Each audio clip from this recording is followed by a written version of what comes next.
Избирательные участки будут располагаться на первых этажах, а здания будут оборудованы пандусами. Об этом и говорят здесь на круглом столе. Выборы для всех и каждого. На правах и условиях для голосования людей с ограниченными возможностями расскажем в выпуске.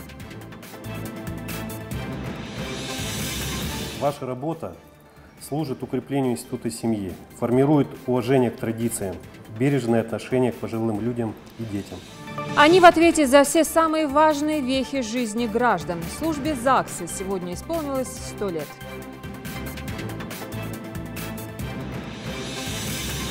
Цель в 18-19 годах обеспечить стопроцентную доступность дошкольного образования. Дорогу младенцам. Какими темпами планируем увеличить количество мест в дошкольных учреждениях и что уже удалось сделать?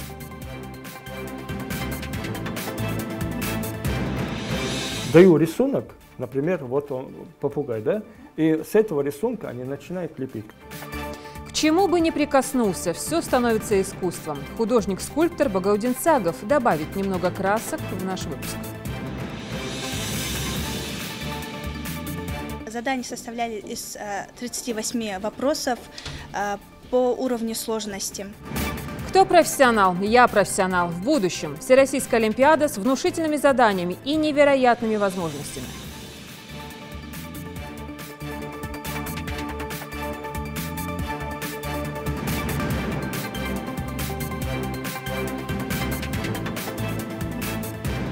Это новости 24. Добрый вечер.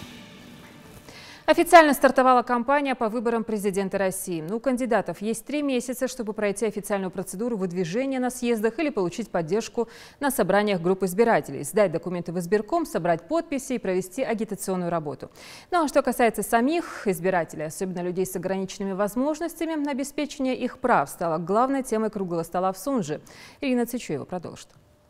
Для того, чтобы выборы прошли для людей с ограниченными возможностями максимально комфортно, будут созданы все необходимые условия. Избирательные участки будут располагаться на первых этажах, а здания будут оборудованы пандусами. Об этом и говорят здесь на круглом столе. Помимо прочего, собравшимся представителям различных организаций и обществ рассказывают, что в день выборов, которые пройдут 18 марта, на избирательных участках будут работать специально обученные волонтеры, которые помогут пройти к столу, где будут выдаваться бюллетени и оказывать необходимые услуги. Сейчас вот у меня возникла идея, что, может быть, мы по окончании этой встречи все-таки создадим совместную рабочую группу, потому что только лишь самим избирательным участком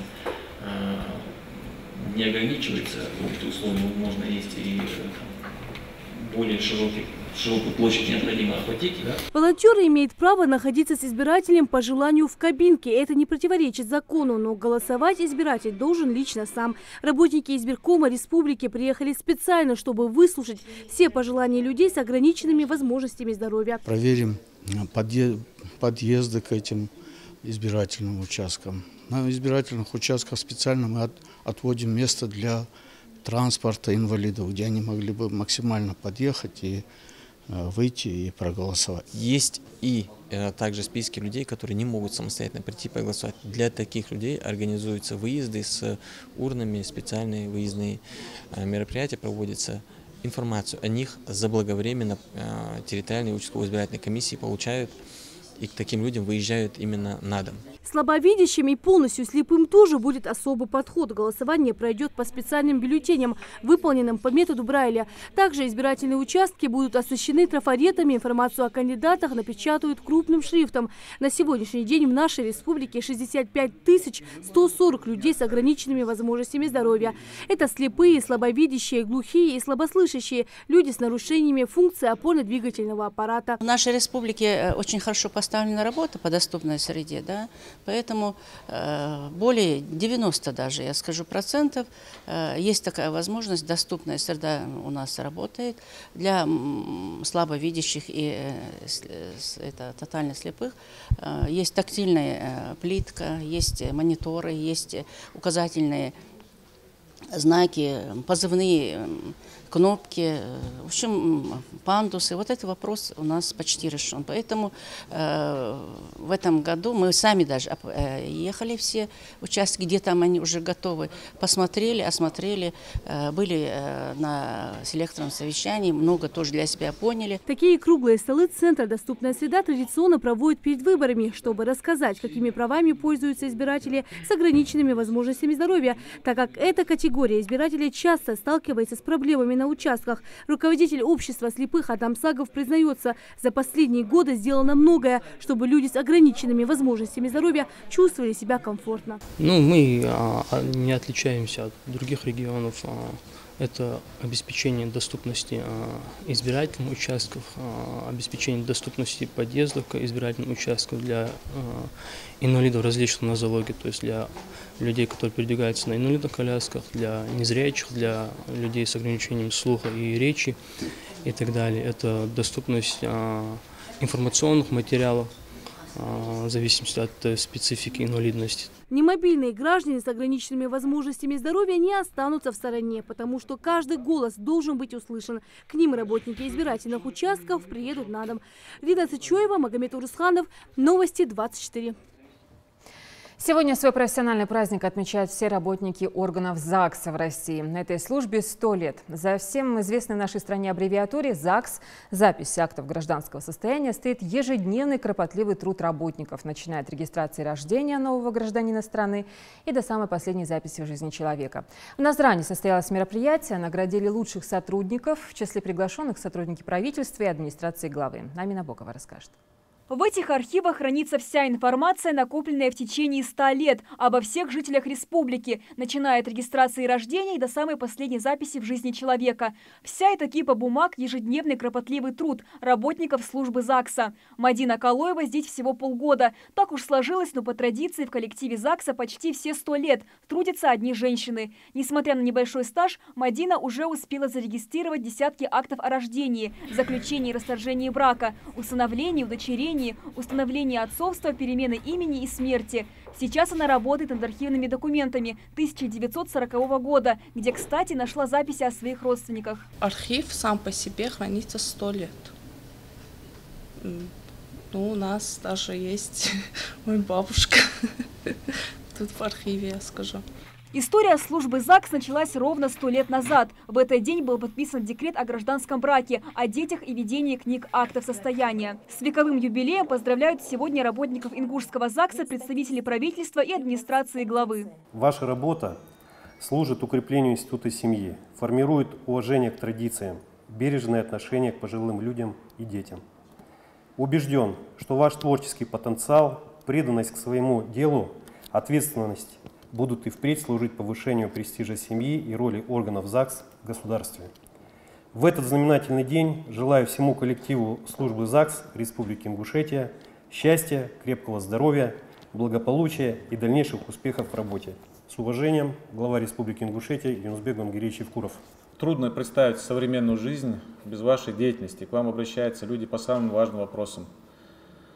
Особенно приятно из них создание семьи и рождение ребенка. Ваша служба, вы лично проводите целенаправленную работу по обеспечению защиты конституционных прав граждан в сфере регистрации актов гражданского состояния. Ежегодно сотрудники ЗАГСа регистрируют более 17 тысяч актов гражданского состояния. Выступая перед собравшимися, директор ЗАГСа Мадина Барахоева отмечает приятную статистику. В этом году разводов меньше, чем заключенных браков. Положительная динамика касается новорожденных. Отделы ЗАГС Республики Ингушетия зарегистрировали 3832 мальчика, 3647 девочек. Наиболее популярными именами для мальчиков стали Мухаммад, Ибрагим, Абдуллах, Ахмед, Халид.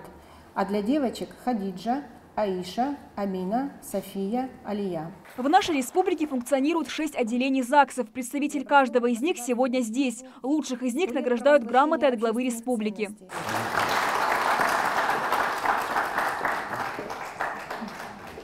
В числе награждаемых и Мадина Хашагульгова. Она работает в Сунжском районном отделении почти 30 лет. 100 лет – это большой этап, это большой путь, пройденный органами ЗАГСа вместе со всей страной. Включает он в себя и радостные события, и не очень радостные, но тем не менее все работники, я думаю, выражу общее мнение, что все работники органа ЗАГС любят свою работу. В свою очередь, сотрудники ЗАГСа ставят задачи на 2018 год. Это достижение целевых показателей, а также работа с пополнением электронного архива службы. Амина Бокова, Адам Далаков, Новости 24. Развитие системы образования, в том числе и дошкольного, в принципе нереально без обеспечения соответствующей инфраструктуры. Для полной ликвидации двусменного режима в регионе возводят самые современные технически оборудованные школы. Что касается детских садов, то здесь из-за высокого показателя рождаемости в Ингушетии решение вопроса с обеспечением свободных мест для малышей требует времени. Зарема Ивлеева расскажет о строительстве школы и детского сада в микрорайоне Юбилейный. За несколько лет в Назрани вырос целый северо-западный микрорайон, который горожане прозвали Юбилейным. Его возведение приурочили к 25-летию Ингушетии. Напомню, первые 7 домов ввели в эксплуатацию в прошлом декабре. Еще 2 открыли летом. В общей сложности, благодаря реализации ФЦП, новое жилье обрели 800 семей. Это вынужденные переселенцы из Чеченской Республики. Получился целый городок с детскими площадками и небольшим сквером, где царят гармония и спокойствие. А по соседству кипит работа. Здесь совсем другая картина. Большие машины возят строительные материалы. Бригады рабочих трудятся на всех этажах. Хоть и шумно, но такой большой стройки в микрорайоне только рады. Ведь в скором времени подрядчики обещают сдать сразу 2 объекта – школу и детский сад. Первая будет добротной на 704 ученических места. 3 этажа, 5 корпусов, спортивные и актовые залы, компьютерные классы, кабинеты, оборудованные для профильных предметов – химии, физики и биологии. Каждый корпус строят отдельно, это позволяет форсировать темп работы. Отопление, штукатурка, шпаклевка, можно сказать, уже завершаем. Где-то в начале мая мы начали строить. Уже до конца года мы должны завершить строительство. Строим стадион для детей, строим спортзалы, актовые залы. Все, что надо для детей, у нас есть. Что касается детского сада, то он рассчитан на 220 малышей.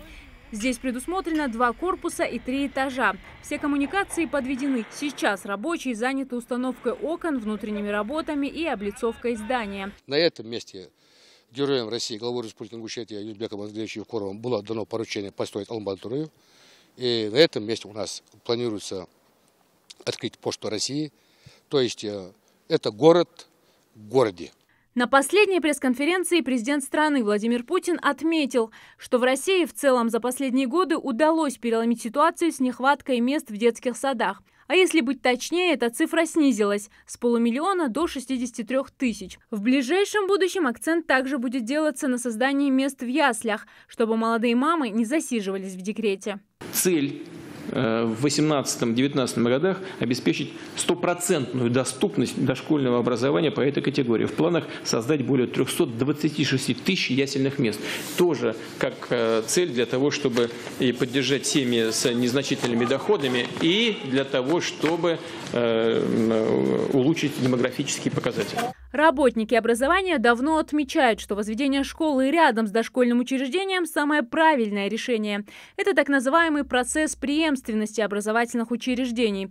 Воспитанники сада перейдут в школу, не выходя из привычной зоны комфорта, и смогут с первого дня полноценно включиться в образовательный процесс. Зарема Ивлеева, Светлана Томова, Рахман Цуров. Новости 24. Благодаря федеральной программе по развитию культуры и туризма на 2013-2020 годы в сельском поселении Нарки приводит в порядок местный дом культуры. Капитальный ремонт уже завершается. Помимо самого здания поработали и над прилегающей территорией. Огородили, заменили плитку, запланировали посадку деревьев. Зарина Могушкова расскажет подробно. Этот запылившийся инструмент уже не работает. Один лишь каркас фортепиано, который здесь используют как подставку. Таким же было и это здание. Одни лишь стены. Из-за плохих условий первый этаж был закрыт вовсе. Помещение не отапливалось. Такой вот дом культуры, как сапожник без сапог. Ведь тут не функционировал даже актовый зал. Салингири Картоев, сидя на новеньком подоконнике, где больше не продувают ветхие окна, озирается по сторонам и едва узнает здание, которое видел с самого его открытия.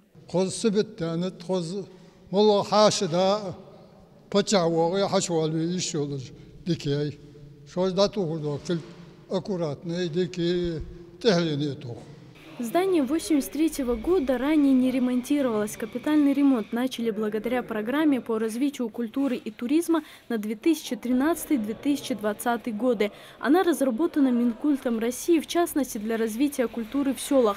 У тех, кто здесь впервые, складывается ощущение, будто это заново отстроенное здание. Здесь новые полы, электропроводка, отопительная система, окна, двери, потолки и даже фасад. На то, чтобы вдохнуть новую жизнь в старое здание, потребовался двухмесячный труд 60 рабочих. Объект испытывал строителей различными сложностями во время работ. Самый проблемный участок – это стены неровные. Наружные и внутренние пришлось отбить штукатурку, подравнивать. Много потрудились штукатурные бригады. И дополнительно еще шпаклевщики тоже там поработали, чтобы подровнять все это, сделать углы, откосы, все, чтобы было нормально, божеский вид привели. До ремонта в сельском доме культуры функционировала библиотека с фондом в 10 тысяч книг, театральные и вокальные кружки. Их посещают до 70 детей разных возрастов. В новых условиях в Доме культуры появятся дополнительные секции. Руководство в своих будущих планах уже точно рассматривает открытие кружка прикладного искусства и хореографии.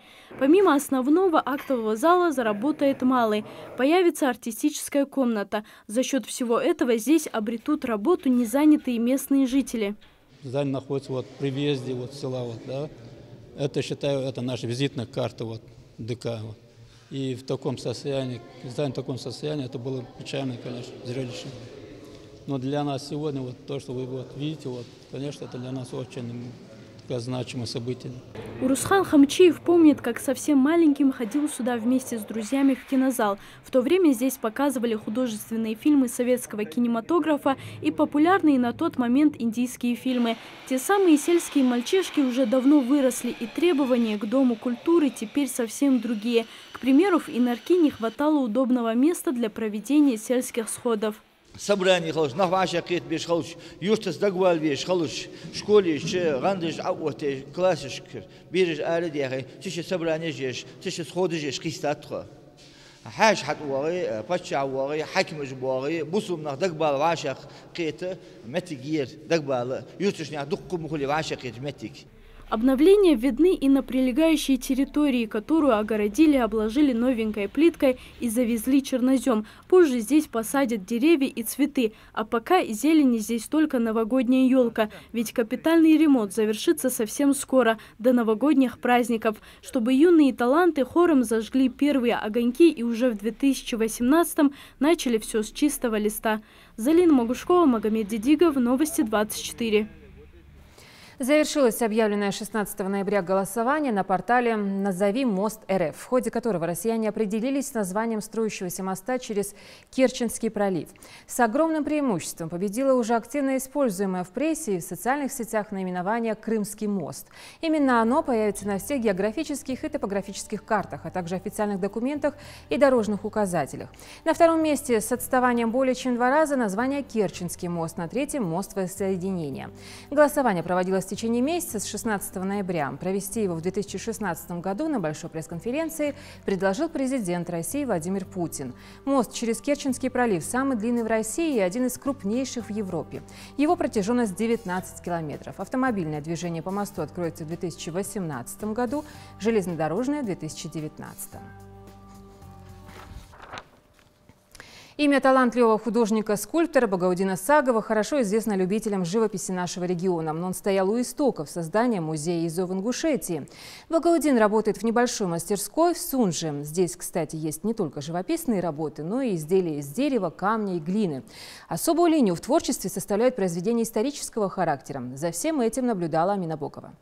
Бронзовые статуи ингушских джигитов, глиняные воины и различные животные. Более 15 лет Багаудин Сагов занимается лепкой и живописью. Однако в этой студии нет ни одной его работы. Уже несколько лет выпускник художественного училища в Перми занят только тем, что прививает любовь к искусству и работе руками детям в художественной мастерской декоративно-прикладного искусства. Что у нас? Это ты рисовала, да? Вот смотри. Вот вода, это горизонт. Это небо у нас будет. Давай я ему сейчас глаз и вот перья нарисую. А так молодец. На первый взгляд кажется, что фигура выполнена из бронзы, но на самом деле это обычная глина, которая в руках учеников Багаудина Сагова превращается в настоящее произведение искусства. О своих собственных работах Багаудин не любит рассказывать. Считает скромность главное украшение художника. Впрочем, встретить их можно в музеях нашей республики и на различных выставках. Однако об одной своей картине, которая до сих пор висит у мастера дома, он все же вспоминает с гордостью. После училища, когда я приехал, я написал портрет своего деда на коне. Картина Брылова есть, князь Демидов. Так вот, я говорю, мне понравился этот конь этого князя. Говорит, этого князя я высадил, я говорю, и посадил своего деда на этого коня.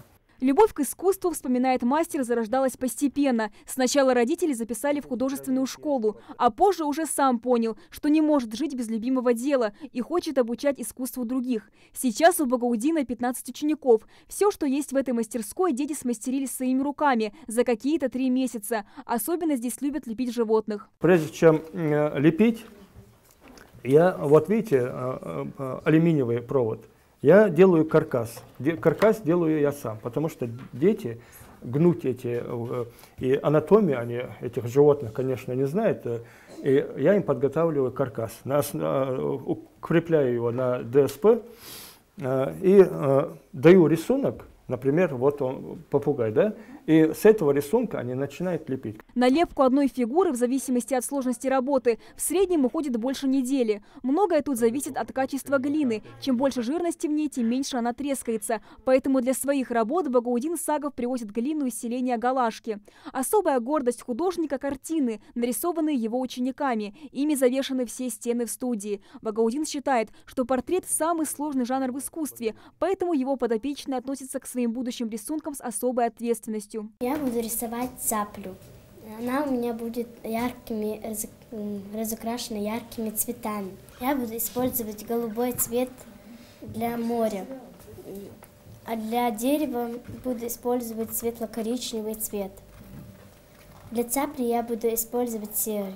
А вот Самира Галаева сейчас трудится над очередной картиной, уже 11-й по счету. Девочка с полной серьезностью заявляет, она будущий Ван Гог. Самира мастерски рисует птиц и бабочек. Правда, не все рисунки у нее получаются удачно. Художница мечтает нарисовать свои любимые цветы, анютины глазки. Я мечтала нарисовать цветочек, но у меня не получилось. Я его видела у бабушки в деревне.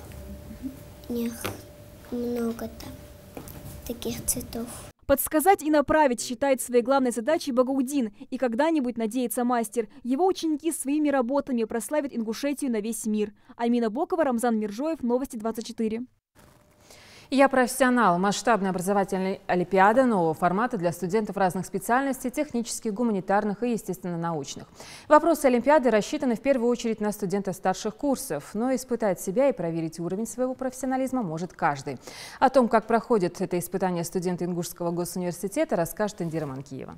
Всероссийская олимпиада «Я профессионал» – это еще одна возможность для будущих экономистов набраться опыта и знаний, прежде чем стать специалистами. В конкурсе участвуют 4 студента ИНГУ, все они выбрали экономику. Впрочем, на участие именно в этом направлении подано более 15 тысяч заявок. Первый этап ребята уже прошли. В себе студенты уверены, а точнее в знаниях, полученных ими в стенах ИНГУ. Так как я учусь на специальности финансы и кредиты, я выбрала для себя дисциплину именно финансы и кредит. Там было несколько заданий по различным категориям А, Б, С. Задания составляли из 38 вопросов по уровню сложности. Предметный конкурс проходит по 27 направлениям. Хава Исмурзиева выбрала ту же стезю, что и подруга. Студенческая олимпиада для участников – хорошая возможность проверить свои знания, а в случае победы пройти стажировку в крупнейших российских компаниях. Ради этого стоит побороться, уверена она. Для себя я выбрала направление финансы и кредит, потому что было мне более близко, потому что сама учусь на специальности финансы и кредит. В целом олимпиаду я проходила дистанционно, первый этап был. Надеюсь, что я пройду, очень ответственно подошла к этому моменту. В задании было 38 заданий. все я сделала правильно. По мнению преподавателей, участие в подобных конкурсах выводит на новый уровень не только самих ребят, но и университет в целом. Ингушские студенты не раз доказывали, что могут соревноваться на уровне ребят из лучших вузов страны. Замечательно, что в отличие от других мероприятий, здесь очень много организаторов, задействованных лиц, а именно «Деловая Россия», Промышленная палата Российской Федерации, все ведущие вузы участвовали в организации этой Олимпиады. Очень важно отметить, что наш университет, как многопрофильное учреждение высшего образования, всем студентам появилась возможность проучаствовать в этой Олимпиаде. Впереди у ребят решающий этап. Первый прошел в режиме онлайн, а последний в очной форме. Призовые места рассчитаны на более 1000 студентов, лучших по всей стране. Индира Манкива, Хаваш Гойгов, Новости 24. Хасан Балаев презентовал в Центральной библиотеке Назрани свой новый сборник. Назвал его «Стальное сердце». По этому случаю прошел творческий вечер. Мадина Пугоева продолжит. Он никогда не стремился стать поэтом, а потому первое стихотворение написал, лишь прожив полвека. Строчки на ингушском и русском языках Хасан Балаев посвятил родине и матери. Немало их в его личном архиве и на злобу дня. Все свои произведения он решил объединить в новый сборник под названием «Стальное сердце». У меня был маленький сборник на 32 штуки года 3 тому назад. Потом я кое-как обновил, сделал более содержательный, более углубленно, можно сказать, второй. Но это я в одно целое создал его. Свой новый сборник стихов Хасан Балаев презентовал в Центральной библиотеке города Назрань. Здесь прошел творческий вечер, небольшой банкет. Члены Союза писателей республики, говоря о творчестве писателя, сошлись во мнении, что Хасан Балаев за несколько лет научился не просто писать стихи, но и освоил настоящее искусство пера. При этом, начиная свой творческий путь, он всегда прислушивался к советам своих коллег. С вниманием и глубоким уважением относился к любой критике, отметила Раиса Дидигова. Только человек, который идет по жизни с открытой душой, открытым сердцем, с любовью к людям, к миру, может создавать истинные произведения. Вот в этом смысле, мне кажется, Хасан Балаев на правильном пути, потому что вот эти все составляющие, они присутствуют в его творчестве. Скромный, но весьма общительный и доброжелательный Хасан Балаев вспоминает начало своего творческого пути. Автор признается, что первое стихотворение пришлось переписывать несколько раз. Здесь нужно первый смысловой текст, содержательный текст, окончательный текст как-то должны совпадаться, соединяться с мыслями. Вот. И так потихоньку. Между прочим, первое стихотворение, может быть, 15-20 раз написал, может и больше, чтобы научить себя. Очень много, просто так их не пишутся они, чтобы людям понравилось, надо много работать над ними. Член Союза писателей и соавтор коллективного сборника стихов под названием «Дом, в котором живет книга». Стихотворения Хасана Балаева публиковались в газете «Сердало». Для него искусство пера и хобби, и в то же время призвание. Поэтому последние несколько лет мужчина посвятил поэзии. К его стихам даже написали музыку. Теперь каждая строчка его стихотворения – часть музыкальной композиции. Там есть слова такие, как «Наша республика расцветает, цветет с каждым днем», как мы встречаем наших гостей. Там очень красивые слова о нашей республике.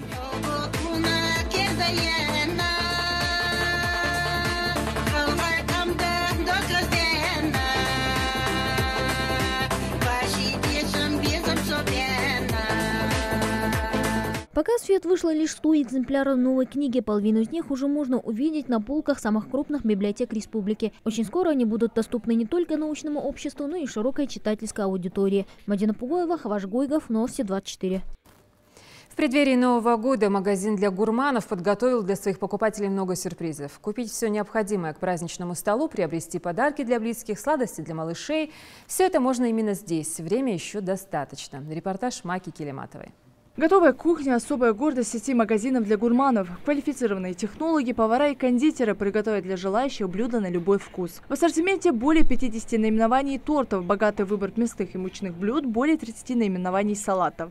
Также есть возможность сделать заказ к любому торжеству, а при покупке изделия от 500 рублей доставка бесплатная.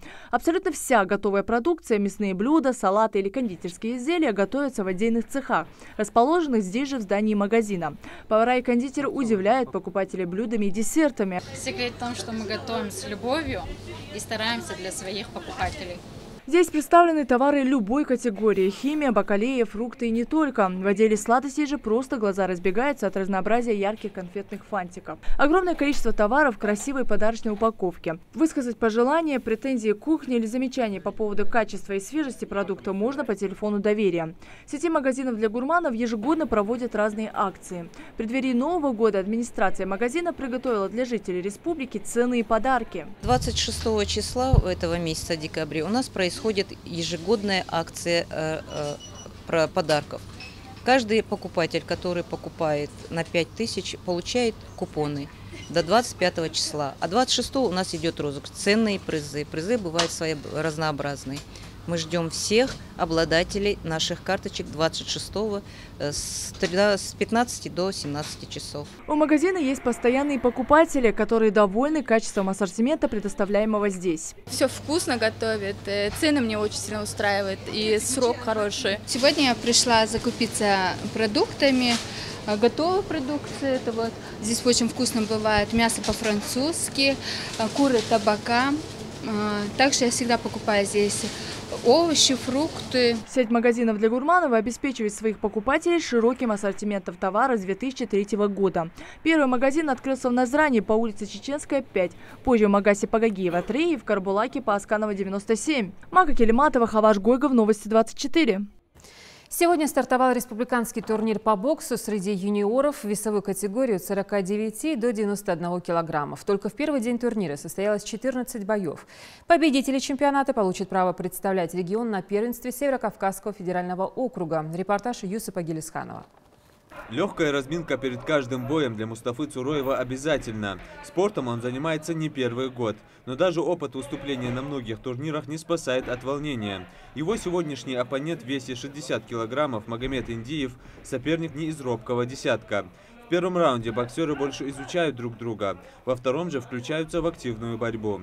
Точными боковыми ударами отличается Магомед Индиев. В финальном раунде Мустафа уже заметно подустал. И, воспользовавшись этим, боксер синего угла демонстрирует свое превосходство. Победу присуждают Магомеду Индиеву. К данному турниру я готовился 4-5 месяцев. Я очень рад, что сегодня выиграл, но в дальнейшем я буду усердно работать и побеждать.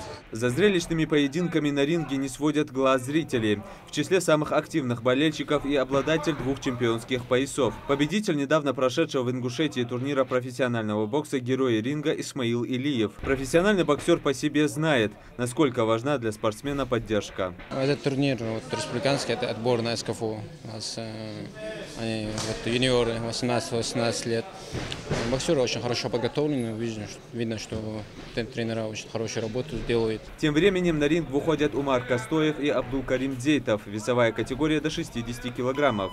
Судя по тактике ведения боя, оба спортсмена хорошо подготовлены и настроены только на победу. В первых 2 раундах боксеры обмениваются частыми ударами, но явного фаворита выделить трудно. Последний раунд подводит итог поединка. Мощными и точными ударами Абдулкарим Дзейтов вырывает победу. Победил боксер синего угла Дзейтов Абдулкарим Майстер. Участники не старше 17 лет. На кону чемпионата призы главы администрации города. Турнир собрал свыше 70 боксеров со всех районов и городов республики. Боксеры проходят без травм, без потерь. Сильнейшие выходят в финал, полуфинал. И будем ждать финала. Турнир организован очень хорошо. Соперники все достойны. Желаю им победить. В весовой категории до 64 килограммов на ринг за путевку в СКФО выходят Арби Миржоев и Анзор Харсиев. Оба спортсмена показывают зрелищный бой, по итогам которого единогласным решением судей победу присудили Анзору Харсиеву.